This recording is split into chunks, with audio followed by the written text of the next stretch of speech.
আল্লাহ তাআলা আপনাকে জিজ্ঞাসা করবেন না তুমি সেখানে সামরিক শক্তি কেন পাঠাও না, কারণ সামরিক শক্তি আপনার হাতে নাই। আল্লাহ জিজ্ঞাসা করবেন তোমার বাসায়, তোমার টয়লেটে, তোমার বেডরুমে, তোমার প্রত্যেকটা জায়গা তাদের পণ্যগুলো শোভা পেয়েছে, এই পণ্য বেচা টাকা দিয়ে তারা বোমা হামলা করে মানুষ মেরেছে। তুমি জেনে হোক আর না জেনে হোক, তুমি বুঝে হোক আর না বুঝে হোক, তুমি কিন্তু সেই বোমা হামলার সাথে জড়িত। প্রতিদিন তুমি চাঁদা দিচ্ছ ফিলিস্তিনের মানুষকে হত্যা করবার জন্য।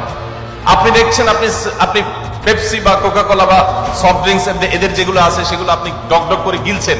আমি দেখছি সেগুলা লাল কালারের ওই পেপসি না, এগুলো হলো ফিলিস্তিনের মানুষের রক্ত।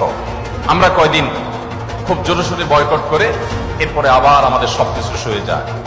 এক ভাই খুব চমৎকার বলেছেন, আমরা মানিয়ে নিয়েছি শোক, আবার উদরে ঢালছি ক্ষোভ।